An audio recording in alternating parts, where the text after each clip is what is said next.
오늘의 말씀은 창세기 21장 14절로 19절 말씀입니다. 아브라함이 아침에 일찍 일어나 떡과 물 한 가죽 부대를 가져다가 하갈의 어깨에 메어주고 그 아이를 데리고 가게 하니 하갈이 나가서 브엘세바 광야에서 방황하더니 가죽의 부대에 물이 떨어진지라 그 자식을 관목 덤불 아래에 두고 이르되 아이가 죽는 것을 참아 보지 못하겠다 하고 화살 한바탕 그리 떨어져 마주 앉아 바라보며 소리내어 우니 하나님이 그 어린 아이의 소리를 들으셨으므로 하나님의 사자가 하늘에서부터 하갈을 불러 이르시되 하갈아 무슨 일이냐 두려워하지 말라 하나님이 저기 있는 아이의 소리를 들으셨나니 일어나 아이를 일으켜 내 손으로 붙들라 그가 큰 민족을 이루게 하시리라 하시니라. 하나님이 하갈의 눈을 밝히셨으므로 샘물을 보고 가서 가죽 부대에 물을 채워다가 그의 아이에게 마시게 하였더라. 이는 하나님의 말씀입니다. 오늘 우리들에게 주시는 하나님의 말씀 마태복음 13장 45절 46절 말씀입니다.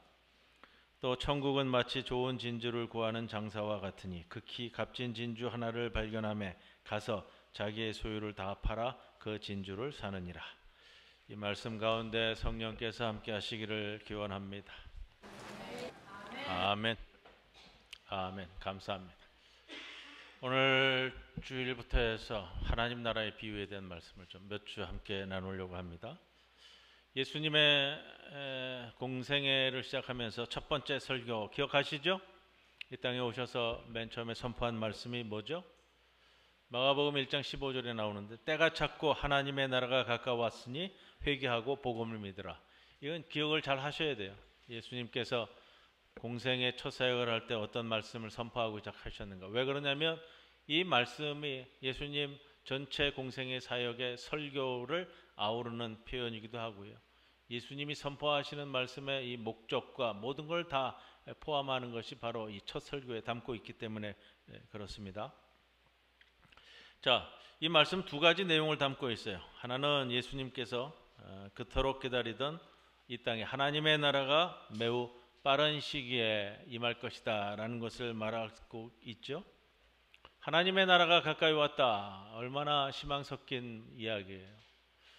이 땅에 이스라엘의 민중들이 그렇게 로마의 압제하에서 평생을 시달리면서 기다리고 기다렸던 하나님의 나라가 곧 임할 것이다. 이 얼마나 희망 가득한 이야기고 당시 사람들에게 이제는 고생 끝이고 행복의 시작이다 라는 소망을 갖게 하는지 모르겠습니다.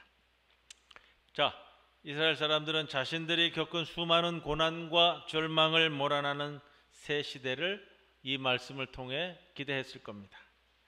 그러나 예수님께서는 단지 하나님 나라의 도래만을 말씀하고 계시지는 않습니다.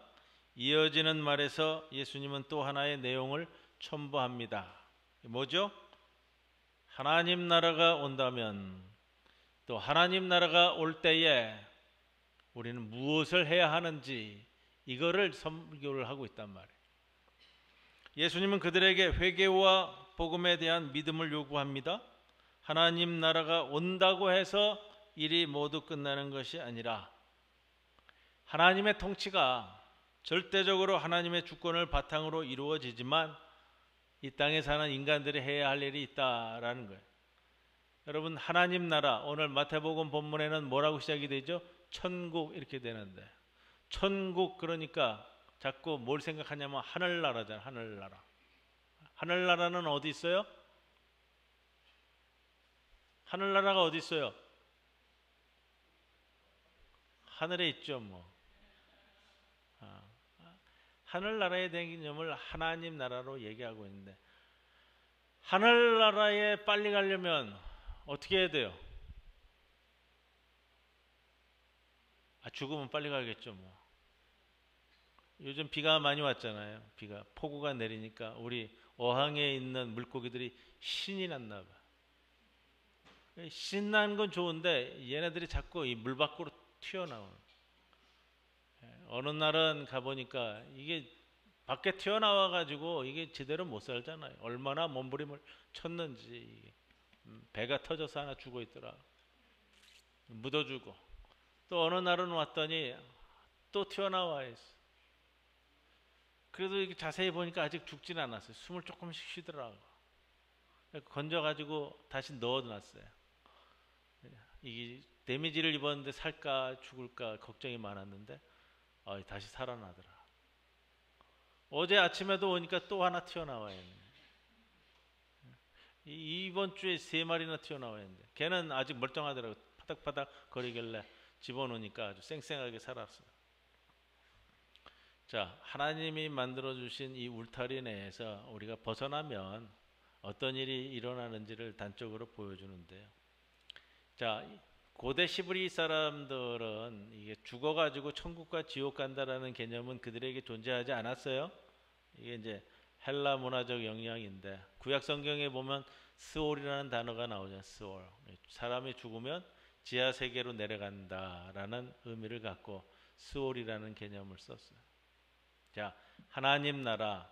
하나님 나라는 하나님 나라가 이 공간적, 시간적 의미를 가지고 있는데 시간적 의미는 맞는데요. 공간적 의미보다는요. 하나님 나라의 개념은 하나님이 다스리는 상태를 얘기하는 거예요. 상태. 하나님의 이 지배를 이야기하는 것이 이 단어의 표현이에요. 예수님께서는 그리고서는 무엇을 얘기하냐면 하나님 나라가 곧 올 터인데 뭐라고 하고 있어요? 회개하라.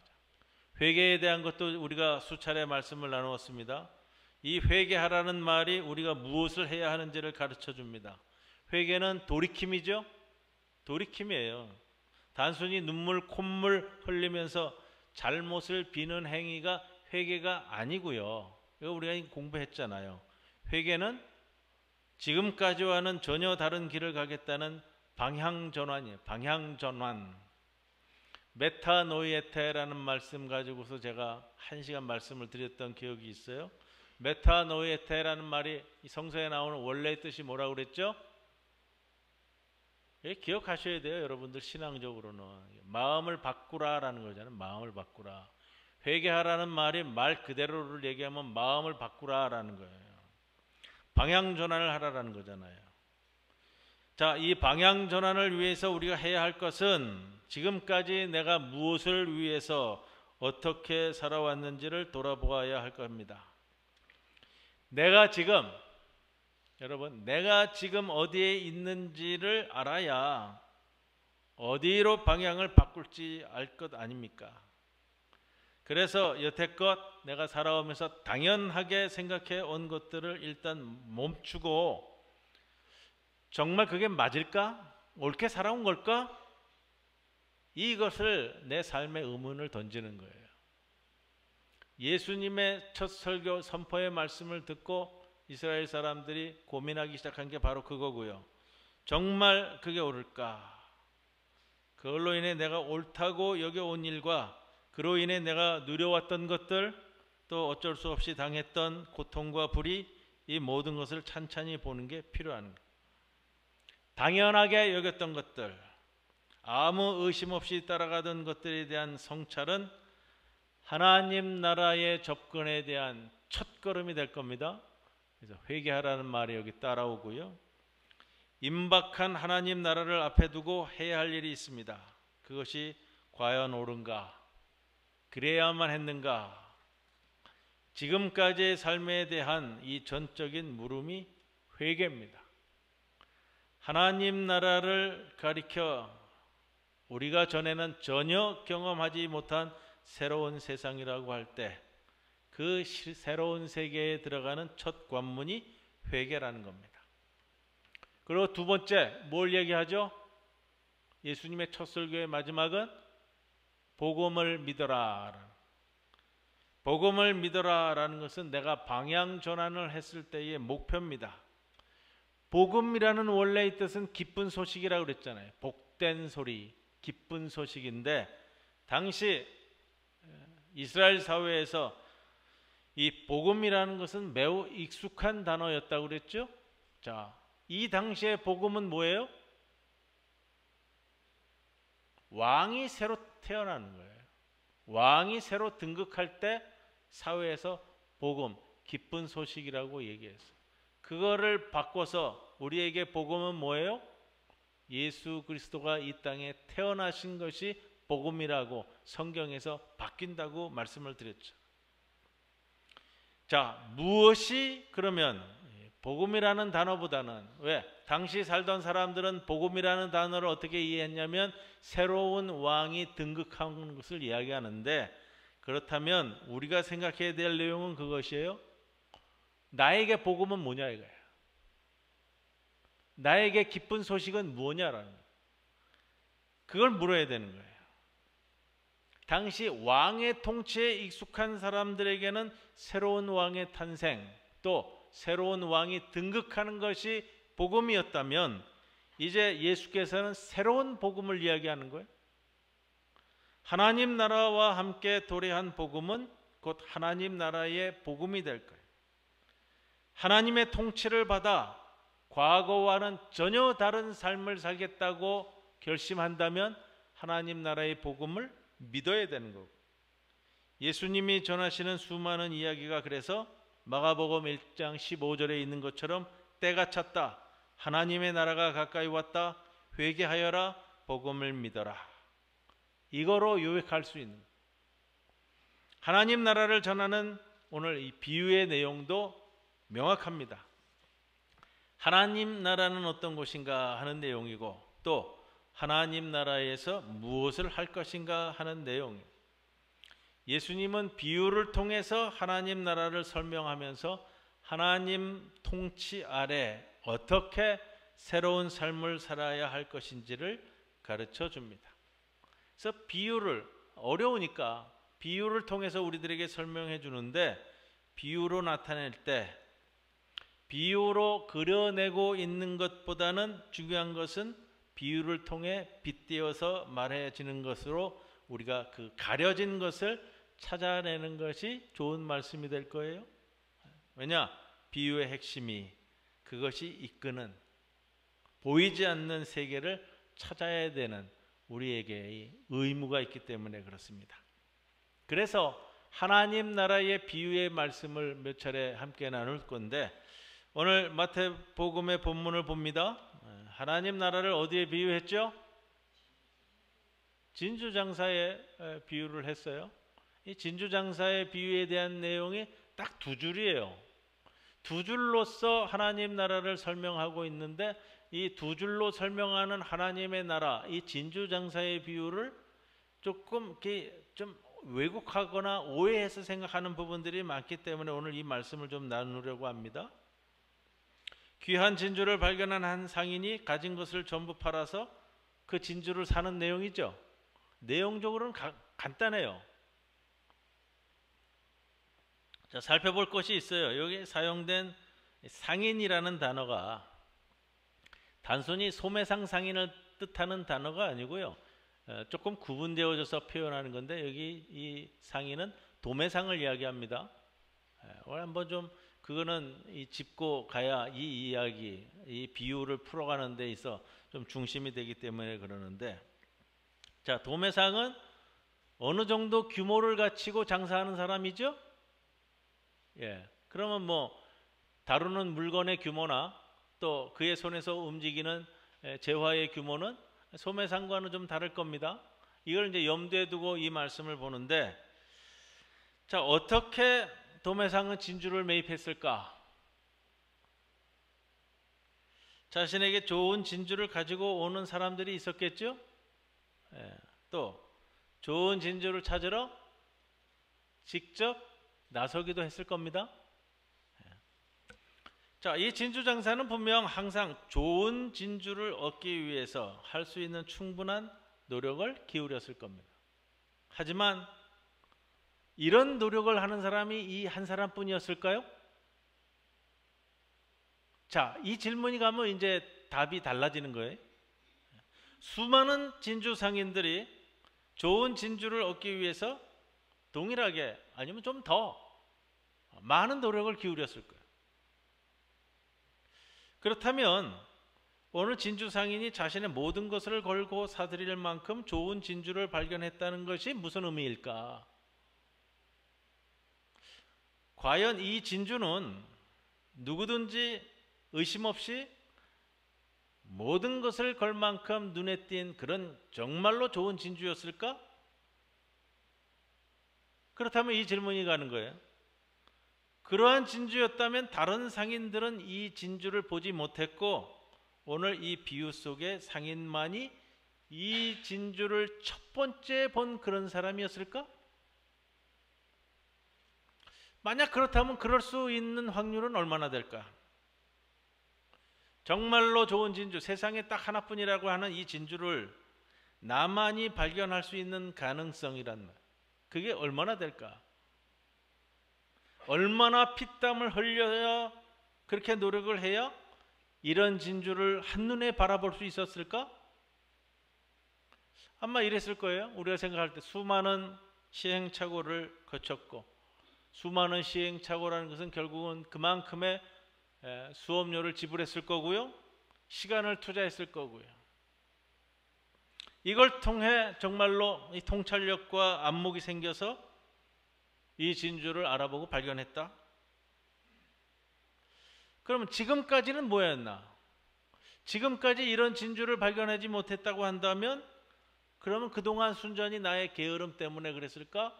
아니면 다른 진주 상인들은 그것을 발견하지 못했다고 한다면 그 사람들은 이 진주 상인, 오늘 본문에 나오는 진주 상인보다 통찰력이 덜하거나 부지런하지 못하거나 결단력이 없거나 그랬을까? 이런 질문들은 비유를 듣는 사람들, 곧 우리로 하여금 자책감으로 몰아넣습니다. 이 본문을 잘못 보면요, 지금까지는 진주를 발견하지 못한 책임이 마치 그 상인에게 있는 것처럼 말하기 때문에 그렇습니다. 원래 두 구절짜리 본문인데 이 짧은 이야기가 우리에게 무수히 많은 상황을 그려줍니다. 좋은 진주를 찾아 나섰던 수많은 사람들, 오랜 시간 여러 곳을 다니며 만났던 수많은 진주들, 진주의 가치를 매기면서 이 살까? 이 가격에 사는 게 맞을까? 아닐까? 이 가격은 좀 비싼데? 아니, 너무 싼데? 이런 수많은 갈등했을 시간들.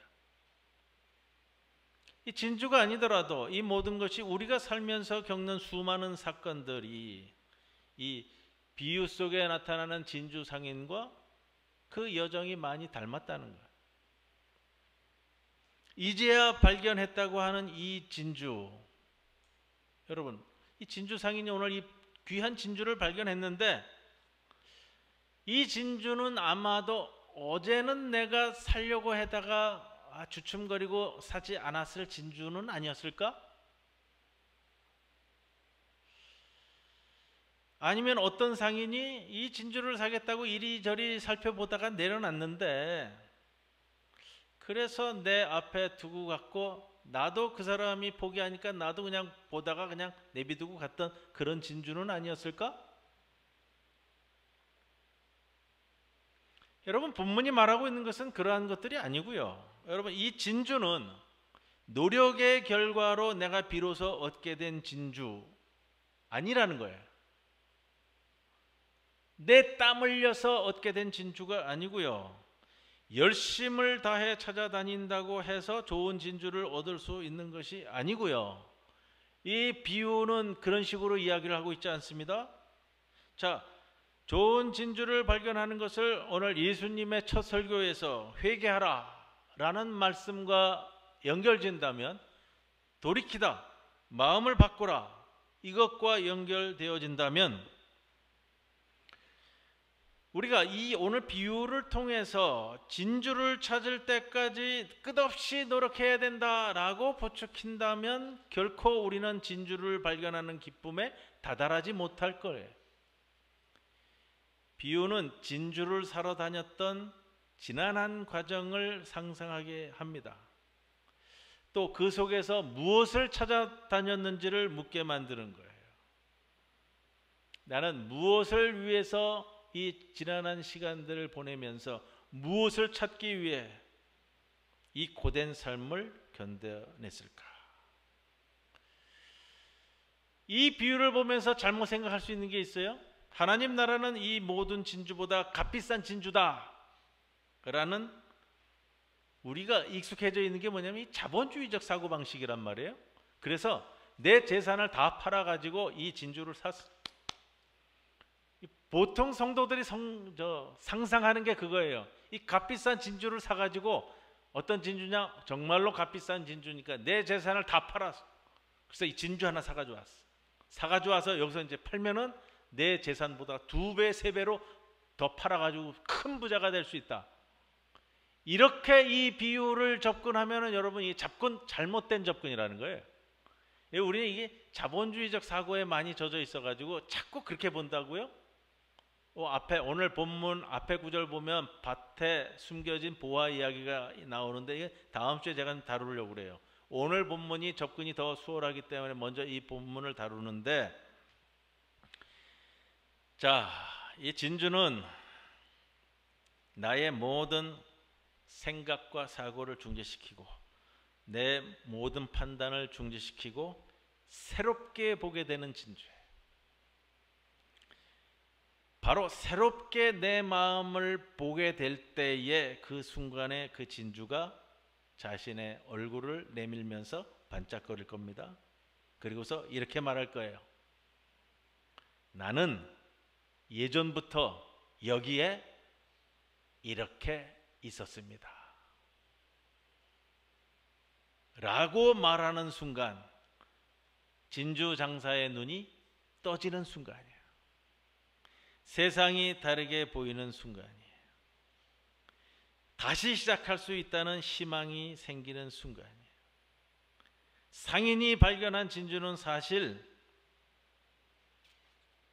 여러분, 상인이 발견한 진주는 사실 다른 이가 본다면 재산을 다 팔아서 살 만큼 대단한 진주가 아니었을 수도 있어요. 이 상인이 도매상이었다고 한다면 이 사람의 재산은 상당했을 거예요. 누군가 그에게 이 정도 진주 때문에 당신이 전 재산을 다 팔 필요가 없다라고 조언해 주었을 수도 있습니다. 우리의 자본주의적 계산으로 볼 때 상인은 아무래도 섣부른 판단을 한 것처럼 보입니다. 진주의 실제 가격과 이 상인의 재산을 저울질해 보면 그의 선택이 어리석었을 수도 있습니다. 그러나 그의 선택이 엄청난 자기 고민과 성찰 이후의 선택이라면 이 저울질이 무의미해지는 거예요. 우리는 자본주의적 사고가 너무 깊게 보니까 이 가격을 자꾸 저울질한다고요. 오늘 비유의 이야기에서 이 상인이라고 이야기되어지는 사람은 당시의 최고 부자예요. 여러분, 극단적인 자본주의로 더 가볼까요? 우리나라 땅에서 2024년 포브스지가 우리나라의 최고의 부자를 1등부터 10등까지 발표한 적이 있어요. 2024년. 거기에 누구라고는 말씀 안 드리겠지만 1위에 자리매김되어진 사람의 재산이 얼마냐면 15조예요. 15조. 여러분들 상상해 가세요? 예수님께서 오늘 이 땅에 오셔서 지금식으로 비유를 말씀하신다면 15조를 가진 이 대한민국의 최고의 부자가 자기 재산을 다 팔아서 진주 하나를 샀다라는 얘기.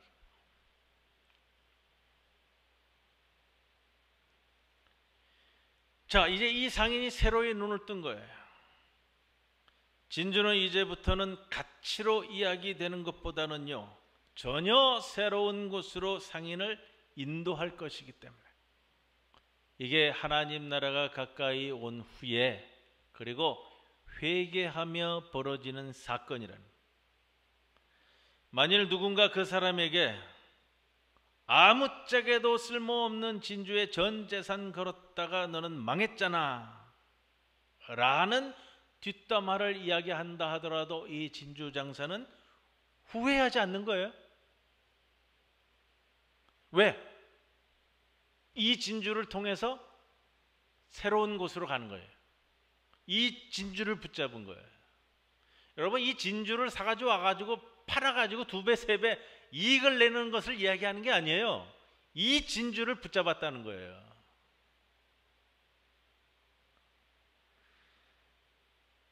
상인이 발견한 이 진주가 정말로 대단한 진주였기 때문에 상인이 이 진주를 손에 넣고 돌아와 더 엄청난 가격에 판매를 한다면 더 큰 부자로 만들어 줄 것이다 라고 생각했다면 이 비유를 잘못 읽은 거예요.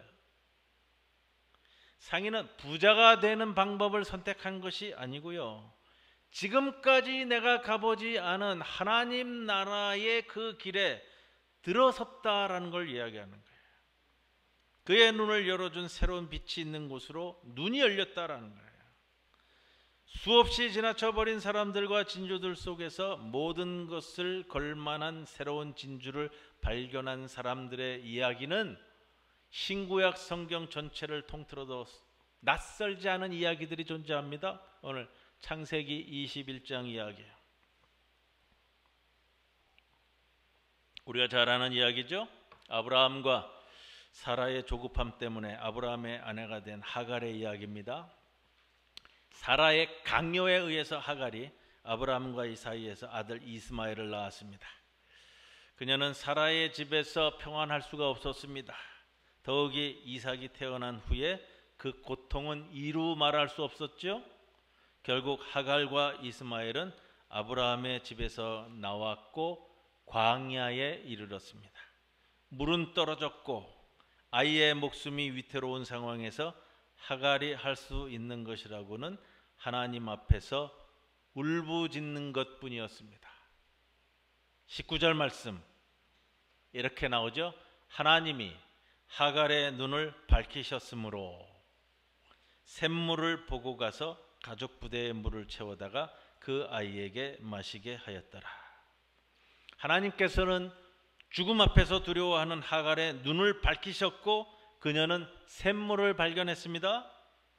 없던 샘이 새로이 나타난 게 아니에요. 원래 샘물이 있었는데 눈이 밝아지면서 그 샘물을 보게 되는 거예요.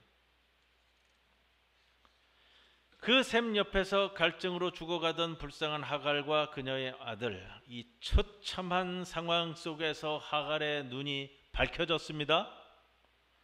죽음의 공포와 두려움 속에 있었던 하갈은 이제 눈이 밝아져 샘을 보게 되었습니다. 가족 부대에 샘물을 담아 아이에게 먹였습니다. 그리고 하갈과 아이는 모두 다 살아났습니다. 그들은 아브라함과 사라를 떠나 어떻게 되죠? 새로운 삶을 살게 되는 거예요. 하갈은 밝아진 눈으로 이제부터 자신 앞에 열려있는 삶의 길을 갈 수 있었어요.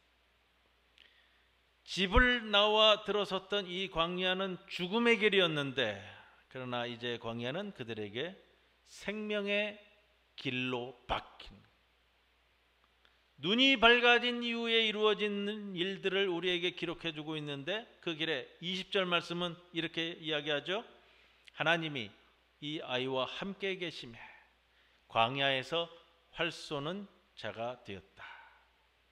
눈이 밝아져 새로운 삶을 살게 되면서 이스마엘과 함께 하시는 하나님, 이 사건을 창세기 기자는 우리들에게 전해주고 있습니다.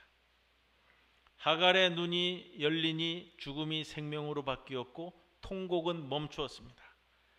하나님 나라가 이와 같다는 거예요. 하나님이 아닌 왕이 통치하는 나라에서는 보이지 않는 것들, 그냥 지나쳐 버리는 것들, 가치 없다고 여겼던 것들, 혹은 그 상황에서의 대단하다고 여겼던 것들, 이것이 이제 모든 이것들을 새롭게 볼 수 있는 눈이 하나님 나라에서 열린다라는 거죠. 이 열린 눈으로 하나님의 통치를 받는다면 이전에 모든 것은, 모든 재산은 다 버리더라도 값진 진주를 얻게 될 것이라는 거예요. 마치 죽을 것 같은 상황도 자신을 죽일 수 없는 것이 될 것이고요. 열린 눈으로 진주를 발견한 상인도 그랬을 거예요.